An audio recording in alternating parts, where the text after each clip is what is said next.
Ok, dando continuidade às nossas meditações aí no profeta Abacuque. Hoje nós vamos fazer a leitura do versículo 1 até o versículo 4, né? A palavra do nosso Deus nos diz assim: sentença revelada ao profeta Abacuque. Até quando, Senhor, clamarei pedindo ajuda e tu não me ouvirás?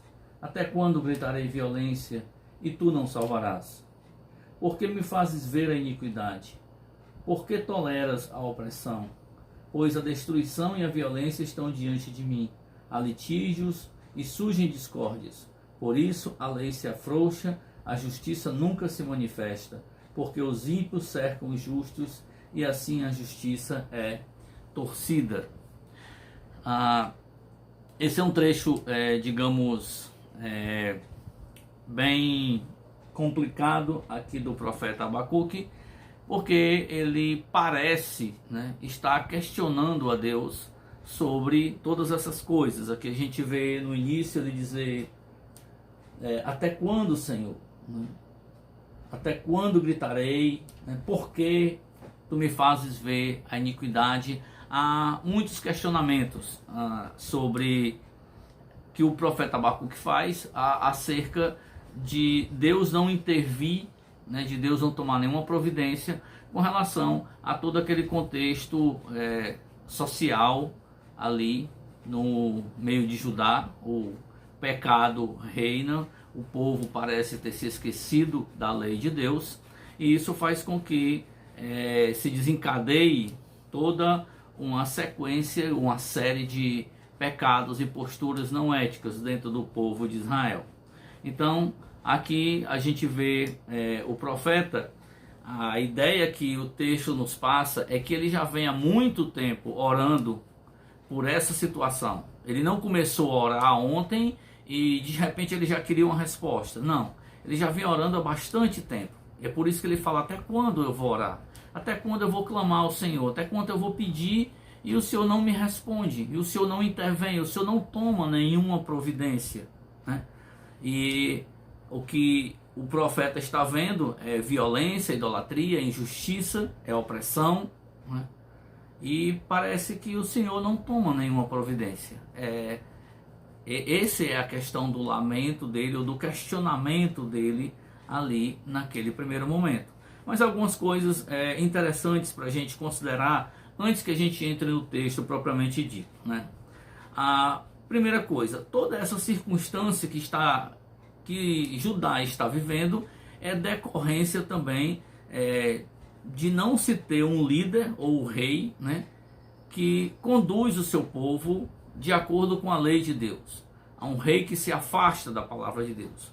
Eliaquim, ele é o rei de Judá naquela data, nos tempos ali de Abacuque, e foi um líder que não andou nos caminhos do Senhor, que se afastou de Deus, e isso teve consequências também no meio do povo, né?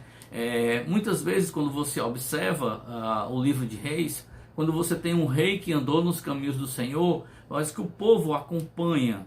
E quando você tem um rei que ele se afasta dos caminhos do Senhor, o povo toma a mesma direção do rei. Parece ser uma coisa comum ali ao longo da existência do povo de Israel.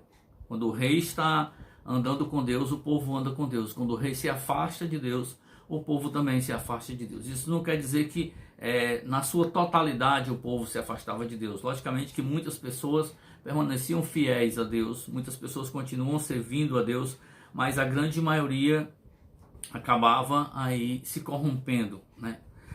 A ideia é que muitos reis corrompiam os profetas. Eles queriam ouvir apenas mensagens que se harmonizassem com o seu querer, com a sua vontade. Eles corrompiam os juízes, eles torciam a justiça, eles oprimiam o justo.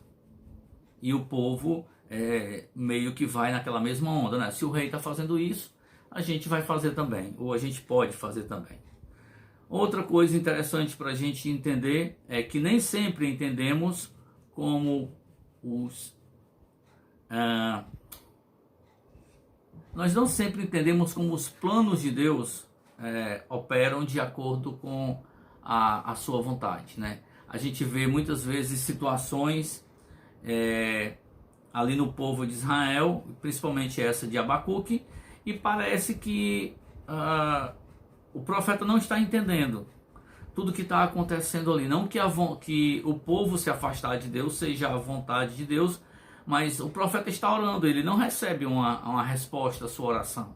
Parece que as coisas continuam piorando e muitas vezes a gente não entende esse silêncio de Deus, né? O profeta não está entendendo aqui esse silêncio de Deus. Ele se torna preocupado em orar constantemente e ele não receber nenhuma resposta de Deus em relação àquilo, né? O justo parece estar sendo punido enquanto o ímpio está se alegrando, porque a justiça está sendo corrompida, né? Os juízes estão se corrompendo, o justo está sendo oprimido e não há da parte de Deus. Parece que o profeta olha e diz, parece que não há nenhuma vontade de Deus em mudar aquela realidade, e ele faz os seus questionamentos, né? Uma outra coisa é que nós não podemos esquecer que o pecado sempre será punido, mesmo que isso não pareça claro no momento, né? Muitas vezes esse silêncio de Deus, e é o que a gente vê aqui no profeta Abacuque, que esse silêncio de Deus, ele é uma preparação de um cenário para uma disciplina, para um castigo para o povo. Então Deus ele se mantém ali, digamos que em silêncio. O profeta ora e ele não obtém nenhuma resposta de Deus, pelo menos até esse instante, até o versículo 4 aqui. Logicamente que Deus vai responder ao profeta, mas o interessante é que a resposta que ele vai obter do profeta não é exatamente a resposta que ele queria ouvir, né? E aí é quando a gente adentra aqui ao texto propriamente dito, onde no versículo 1 a palavra do nosso Deus diz: sentença revelada ao profeta Abacuque. Sentença aqui, essa palavra sentença, eu falei isso na mensagem anterior, a ideia de que a palavra aqui é peso, dado o conteúdo da mensagem que o profeta vai estar ali apresentando ao povo, né? Ela vai possuir uma dimensão que ela é incômoda do princípio até o fim, porque ela vai ser, a gente vai ver isso, uma mensagem de juízo, e não somente a ideia de que Deus vai trazer um juízo, mas que se o povo se arrepender, como a gente vê em outros profetas, Deus muda a sorte daquele povo. Não, a ideia de ser uma mensagem pesada, de ser uma sentença, é que já foi determinado, isso vai acontecer, é só uma questão de tempo. Em pouquíssimo tempo, Jerusalém cairia nas mãos dos caldeus. É o que ele vai passar a mostrar, que Deus passa a mostrar a partir do versículo 5. Então, o livro começa com esse lamento queixoso aqui, né, do profeta, e o lamento é até quando, mas dado também a situação que ele está vendo. Dado essa situação, e é importante a gente entender isso aqui, dado essa questão do povo ter se afastado de Deus completamente, né? Logicamente que não na sua totalidade, muitos justos ficam ali. O próprio profeta Abacuque no seu lamento fala que a justiça está sendo torcida, o justo, o ímpio, ele está colocando um fardo muito grande em cima do justo. Ele deixa isso claro no texto, mas é uma ideia interessante para a gente poder entender. O juízo virá, né?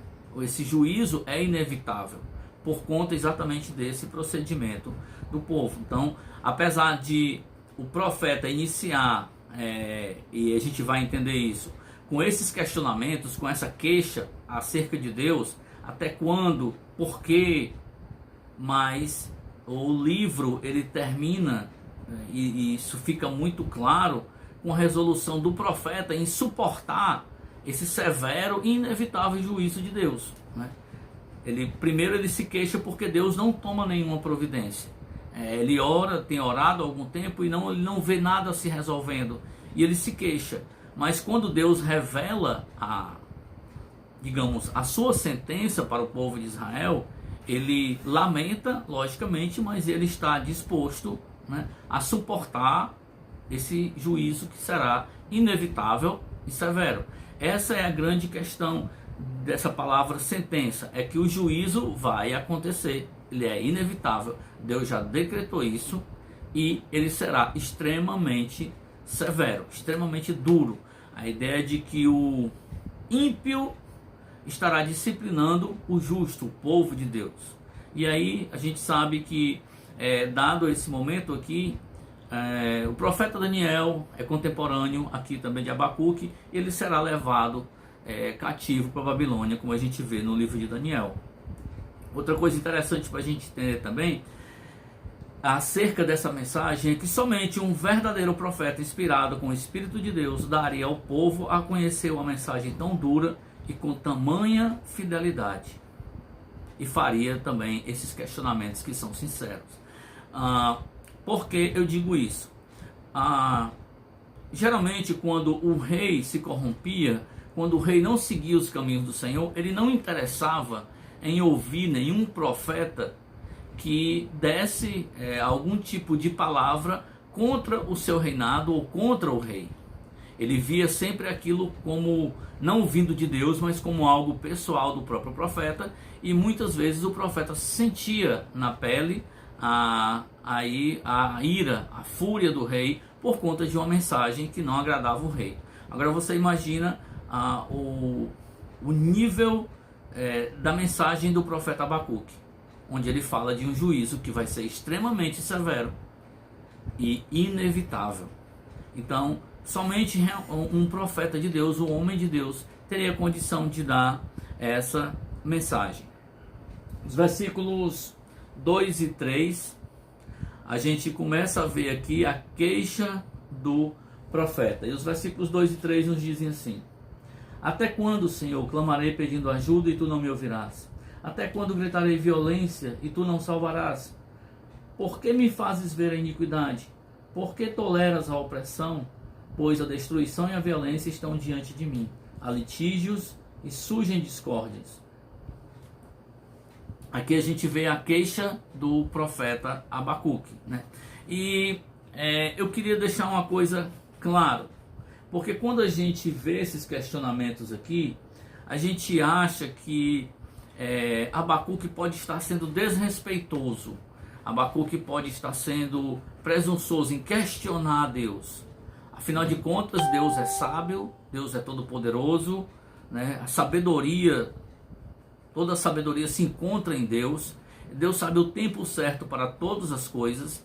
E de repente a gente se depara com um profeta que está agora questionando a Deus. É uma coisa muito interessante para a gente entender que até quando, esses porquês de Abacuque aqui, ele não tem uma ideia de arrogância ou de um questionamento desrespeitoso para com Deus. A gente vê isso em Apocalipse 6:10, quando aqueles que foram mortos, né, pelo testemunho de Cristo, Apocalipse 6:10, eles estão diante do trono e eles fazem exatamente um questionamento extremamente parecido com o do profeta Abacuque. Ele diz: até quando, Senhor? O Senhor não vai vingar o nosso sangue? E o que Deus diz para aquelas testemunhas ali espere um pouco de tempo. Eles são vestidos de vestes brancas e eles esperam o tempo certo. Então, aqueles homens, eles já têm morrido, mas eles estão diante do trono de Deus. Eles estão fazendo um questionamento a Deus, mas de forma nenhuma esse questionamento ele é desrespeitoso. Então, tanto esse questionamento aqui de Abacuque, ele tem um contexto muito parecido com o de Apocalipse 6:10, onde essas pessoas fazem esses questionamentos, porém não de uma forma desrespeitosa. Então aqui nós temos essas duas expressões basicamente: até quando e por quê, né? Aqui talvez o profeta ele também pode estar se baseando em uma situação bem interessante. A gente vê em duas circunstâncias, logicamente que tem mais, eu apenas separei duas circunstâncias. Uma está em Êxodo 16:28, exatamente quando o Senhor ele dá o maná para quando eles saem ali do Egito, e eles não têm condições de o tempo todo ter comida ali. Então eles reclamam que estão sem comida e Deus envia o maná do céu. Só que esse maná vem do céu, mas ele tem, digamos assim, regras. Primeiro é que eles só poderiam pegar o que fosse suficiente para eles comerem naquele dia. E a segunda regra é que um dia anterior, o sábado, eles pegariam uma porção dupla, exatamente para que no sábado, que era dia do Senhor, eles não tivessem que recolher o maná. Então o maná descia do céu, eles iam lá e recolhiam. Só o que acontece? Logo nos primeiros dias, o povo colhe, ou apanha, ou recolhe mais maná do que é suficiente para eles. E Deus se ira ali por conta disso, e o questionamento que Deus faz: até quando? Ele faz esse questionamento ao povo: até quando eu dou ordens para vocês e vocês insistem em não cumprir, né? Então o profeta talvez use aqui, se apodere dessas expressões que o próprio Deus usa. A outra circunstância é em Números 14:11, quando os espias são mandados ali para a terra de Canaã, e quando eles voltam, que dão a sua mensagem, o povo, não confiando em Deus, na sua incredulidade, decidem não querer entrar na terra, porque os homens são gigantes e coisas dessa natureza. E lá Deus faz o mesmo questionamento: até quando vocês não vão confiar em mim, né? Então aqui há uma possibilidade do profeta ele se apoderar dessas terminologias usadas pelo próprio Deus, né, para com o seu povo. E agora o profeta está usando essas mesmas terminologias para se referir a Deus, né? Novamente eu repito que não há da parte do profeta aqui nenhuma ideia de desrespeito a Deus quando ele questiona isso, né? Outra coisa interessante é que o profeta ele já vem orando, como eu falei, há algum tempo, e ele não obtém nenhum tipo de resposta aqui. Ele vem orando, ele não começou a orar ontem, ele já vem orando insistentemente e ele não tem. Então ele fica meio perplexo, sem entender e sem aceitar também a ideia de estar orando, estar colocando aquilo diante de Deus, e simplesmente Deus não responde a sua oração. E a ideia que parece é que até quando o Senhor vai suportar todos esses pecados? O Senhor não está vendo todos esses pecados sendo cometidos no meio do teu povo? O Senhor não vai tomar nenhuma atitude, né? O silêncio de Deus, ele pode ser devido primeiramente à falta de arrependimento do povo, né? Também pode ser, como eu falei anteriormente, um cenário, Deus preparando um cenário de um juízo vindouro. Então o silêncio de Deus, ele se dá devido ao juízo. O juízo virá, então Deus está em silêncio. A ideia é que eu não vou fazer nada agora. A ideia é, não vai ter nenhum tipo de avivamento, não vai ter nenhum tipo de restauração aqui agora. O que vai ter é juízo. Então, o juízo, eu diria que esse silêncio de Deus, o povo deveria ter visto isso, o profeta deveria ter visto isso com também muito desespero, de talvez entender que teria um juízo vindouro.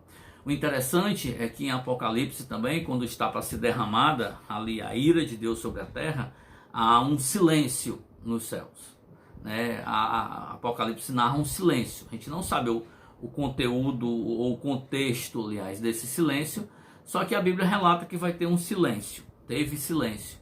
E em seguida vem o juízo. Então, aqui nós encontramos essa situação bem semelhante, onde o profeta ora, não obtém uma resposta, e a resposta que ele vai ter daqui a alguns dias é juízo. Havia também uma grande preocupação do profeta em relação à postura pecaminosa do seu povo e, logicamente, a opressão sofrida pelo justo. Ele tem, digamos que, essa dupla preocupação, porque ele sabe que o pecado do povo trará inevitavelmente juízo, né? A gente vê isso em Deuteronômio 28, 29, né? Onde Deus deixa claro que a desobediência do povo traria sobre o povo maldições, né? Se me obedecer, eu abençoo. Se vocês me desobedecerem, eu amaldiçoo. Então, havia essa dupla preocupação do profeta. O povo está vivendo em pecado, então a maldição virá. E a outra preocupação do profeta era com relação àquelas pessoas que se mantinham fiéis a Deus e que eram oprimidas por aqueles que viviam vidas, digamos, pecaminosas, mesmo ali no meio do seu povo, né? O profeta também tem grande dificuldade de entender o porquê Deus não toma uma atitude em relação a essa questão do pecado, né? A grande questão aqui é que o profeta está clamando pelo justo que está sofrendo, enquanto que o restante do povo quebrava as alianças de Deus com o seu povo constantemente. E ele se preocupa porque é mais ou menos situações que nós podemos viver, né? Quando você quer fazer aquilo que é certo e muitas vezes você encontra dificuldade, porque nós vivemos muitas vezes em uma sociedade tão corrompida que quando você quer fazer a coisa certa, parece que você encontra mais dificuldade do que você fazer a coisa errada. E muitas vezes as pessoas têm a tendência de querer fazer aquilo que é errado, porque todo mundo está fazendo o que é errado. Então a preocupação do profeta aqui é até quando o justo vai permanecer justo, se ele continuar vivendo em meio a toda essa corrupção, né? É um questionamento interessante a se fazer aqui. E pelo clamor do profeta nós podemos ver a urgência. É interessante quando você lê aqui esses 4 versículos, ele diz: até quando, Senhor, eu clamarei? Então isso mostra que ele já vem clamando há algum tempo. Só que a ideia dessa palavra, clamar, é uma ideia de urgência, né? Essa é uma oração que ela tem que ser respondida logo. É o que o profeta está cobrando aqui também, né? Eu quero que o Senhor me responda logo, porque é urgente, o meu clamor é urgente, né? Ainda no versículo 2 ele diz assim: até quando gritarei violência e tu não salvarás? A ideia é que a situação ela parece que está fora do controle. Parece uma situação assim, digamos, de situações extremas, que está tudo fora do controle e que se Deus não intervir, parece que a coisa vai se acabar. Talvez seja essa a perspectiva aqui do profeta, dado aí no caso a urgência que ele clama. E é interessante, né, a gente vindo aqui para o versículo 3, ele diz: por que me fazes ver a iniquidade? Por que toleras a opressão? Irmãos, é uma coisa extremamente complicado, né? Situações como essa aqui. A gente vive em um país muito semelhante em circunstâncias, respeitando as devidas proporções, ao que Israel está passando aqui. Situações essas eu diria que bem semelhantes, onde a gente vê corrupção o tempo todo, onde a gente vê pessoas muitas vezes querendo fazer a coisa certa e encontrando dificuldade de todos os lados, né? Pessoas muitas vezes com boas intenções e elas querem fazer a coisa certa e elas não conseguem, porque o sistema está todo corrompido. E a gente poderia muito bem clamar aqui, né? E eu acho que nós devemos fazer isso. Nós não podemos nos omitir, né? A Bíblia manda que a gente ore pelas nossas autoridades, gostando delas ou não, sendo elas boas ou não, mas Deus é quem comanda ou quem controla o coração do rei, então ele pode mudar todas essas circunstâncias. E o profeta aqui diz: Senhor, eu não estou entendendo, porque o Senhor suporta, o Senhor tolera a opressão, né? Ele diz: o que eu estou vendo diante de mim é só destruição e violência. Há litígios e discórdias. O tempo todo isso acontece. As pessoas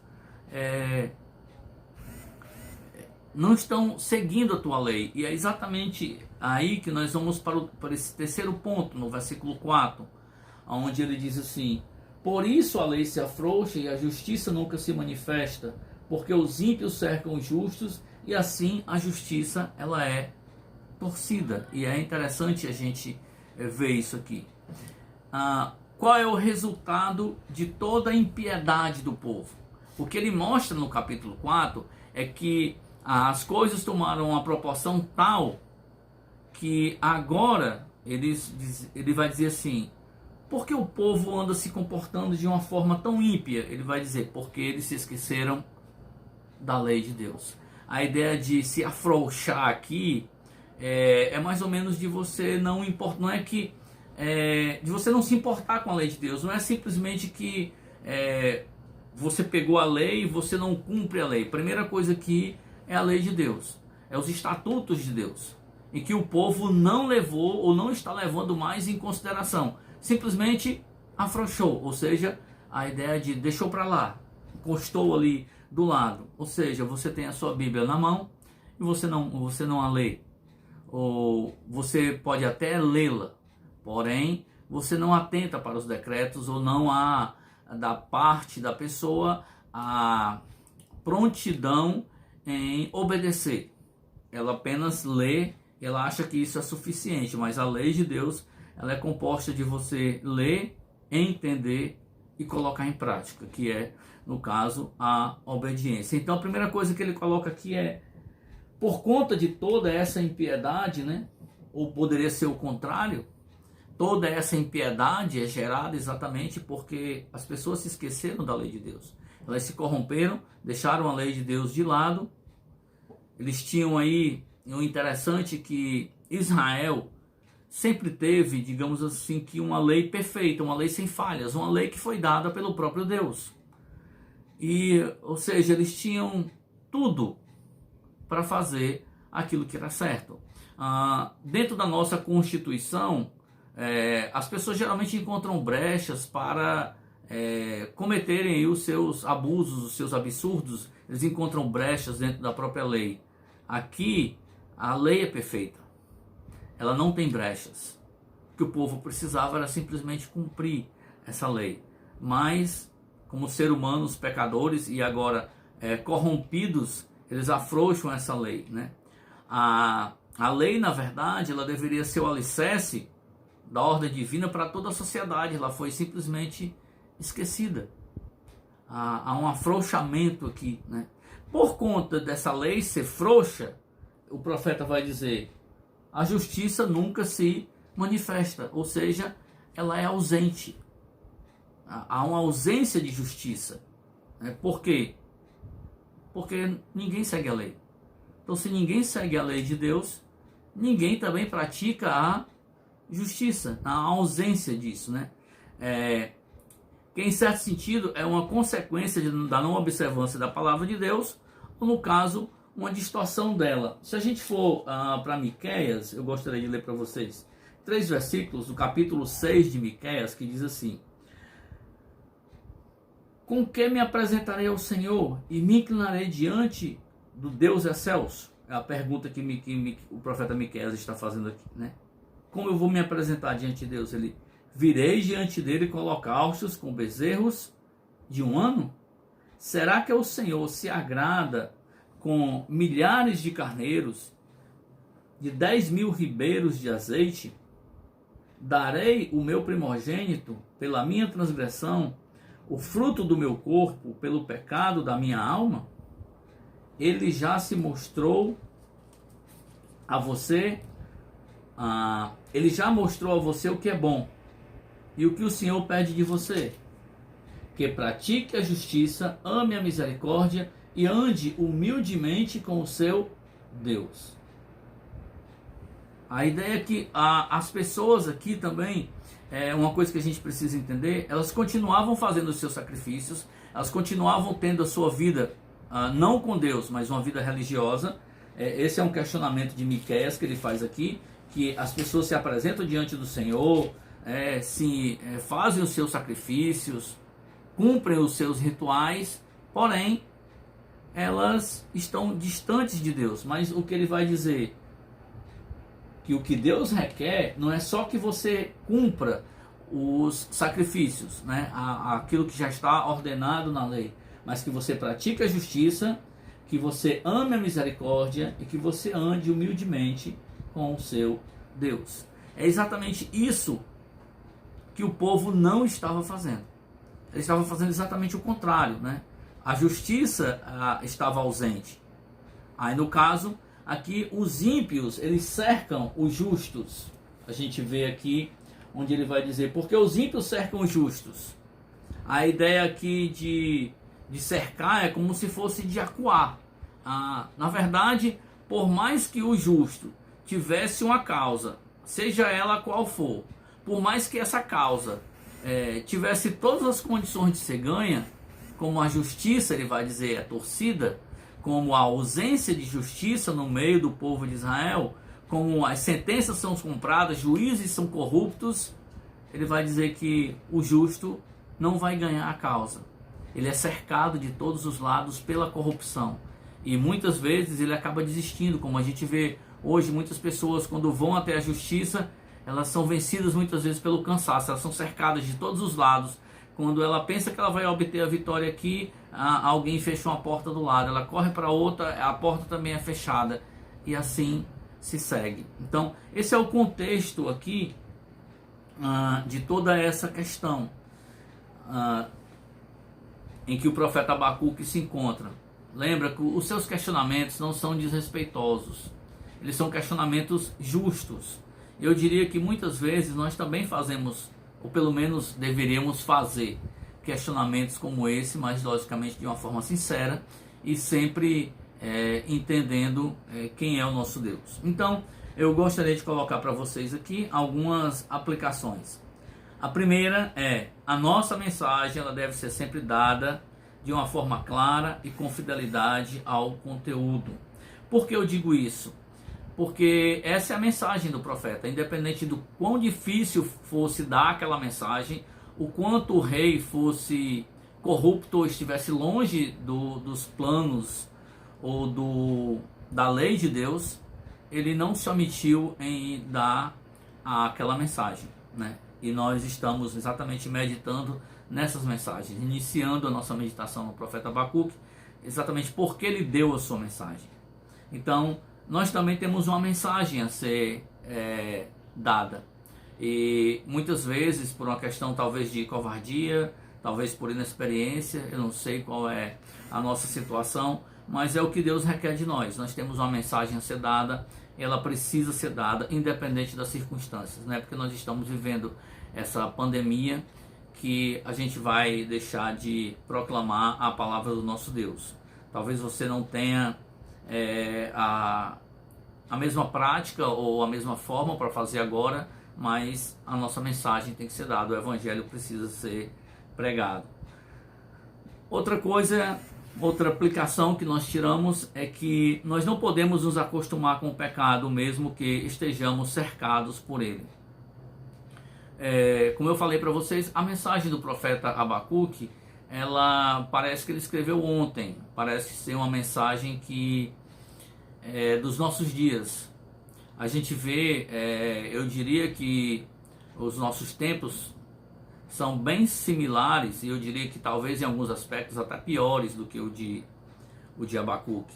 Ele só não se torna pior porque ali você tem um povo que se diz todo povo de Deus, e a gente sabe que não era, mas porém ali era o povo de Deus, o povo escolhido de Deus, e ele vê toda aquelas atitudes pecaminosas dentro do seu povo, isso o entristece muito. Porém, é algo que nós não podemos nos acostumar, né? Como filhos de Deus, como nascidos de novo, nós não podemos nos acostumar com o pecado que nos rodeia. Muitas vezes nós gostamos de fazer muitas concessões, né? Todo mundo está fazendo, né? Então eu posso fazer também. Não. Nós somos diferentes, nós somos separados, fomos separados, né? Exatamente para sermos santos. Então esse deve ser o nosso procedimento. O nosso procedimento ele deve estar alinhado com aquilo que Deus é e aquilo que Deus requer de nós. Não somente, não é apenas aquilo que devemos fazer, mas é como nós devemos viver, né? Não como o mundo, bem distintos dele. Então, o nosso padrão de procedimento, como nós devemos agir, como nós devemos andar, nos vestir, falar, nos comportar, trabalhar, a nossa ética, ela não pode ser igual à do mundo. Ela tem que ser pautada pela palavra de Deus. Outra coisa que nós não podemos nos esquecer é que o pecado sempre será punido. Nós temos que descansar e ao mesmo tempo ficar alertas. Por que eu digo isso? A ideia de descansar e ficar alerta. Primeiro, você pode estar vendo uma sociedade corrompida e você descansa em Deus por conta disso. Mas ao mesmo tempo você tem que ficar alerta para que você não se deixe levar exatamente por essa circunstância. Quarta aplicação é que nós devemos ser éticos em nosso proceder diário. O que é ser ético? Aqui eu diria que está de acordo com a palavra de Deus. É exatamente fazer aquilo que agrada a Deus. O procedimento ético é esse. Talvez daqui a alguns anos nós vamos viver situações em que talvez para o mundo a nossa postura não seja ética. Eu vou dar um exemplo. Quando você fala de casamento homossexuais, talvez daqui a algum tempo, daqui a alguns anos, isso seja aprovado aí pelo nosso governo e alguns pastores tenham que ou sejam obrigados a casar homem com homem ou mulher com mulher, não sei. E dada essa circunstância, ela diz assim, está na lei, você tem que cumprir a lei. Se você não fizer isso, você não está sendo ético, você está sendo preconceituoso. Ser preconceituoso não é ético. Só que existe aí um conflito entre a ética humana e a ética divina. Entre aquilo que Deus requer dos seus filhos e aquilo que o mundo requer das pessoas que vivem nesse contexto social. Então, o nosso proceder diário, essa ética que nós devemos seguir, é algo que vem de Deus. E por último, uma quinta aplicação, eu gostaria de colocar para nós exatamente essa ideia do silêncio de Deus. Não ache que quando você ora e você não obtém uma resposta de Deus, que Deus não está escutando a sua oração. Talvez não seja o tempo ainda, talvez o que Deus esteja dizendo para você é espere, eu não sei. E eu diria que quando nós oramos e não há da nossa parte, ou não há da parte de Deus uma resposta, eu diria que isso deve ser algo que deve chamar a nossa atenção. Assim como foi para o profeta, eu acredito que deve ser para nós. E dentro desse contexto desse silêncio de Deus, saber esperar, mas também não deixar de questionar, respeitosamente. Senhor, eu estou sofrendo dores, até quando? Tem misericórdia de mim. Eu estou passando por essa situação. Senhor, eu estou quase não suportando mais. Às vezes pode ser lidar com o filho, lidar com o marido, lidar com uma pessoa, talvez com o trabalho, eu não sei, as circunstâncias são as mais variadas possíveis. E só você vai saber aquilo que lhe aflige. Mas não desista. Não deixe de colocar isso diante de Deus. Não ache que se eu não vou orar mais porque Deus não me escuta. Ele escuta sim, ele escutou o profeta Abacuque. E como eu falei desde o princípio, ele vinha orando há muito tempo. Então, não desista da sua oração. Não ache, porque você não obtém a resposta que você quer, Deus não está escutando. O interessante é que a gente vai ver, se Deus assim nos permitir, no próximo domingo, a resposta de Deus ao profeta Abacuque. E é uma resposta que não tem nada a ver com a resposta que ele estava querendo. Vai sim ter uma resposta de Deus em meio a toda essa dificuldade e toda essa circunstância aí no meio do povo de Judá. Porém, a resposta que Deus dá não é a que o profeta quer ouvir. Mas mesmo assim, a gente vai ver isso, ele vai se submeter a essa resposta. Então, é algo também para nós pensarmos, né?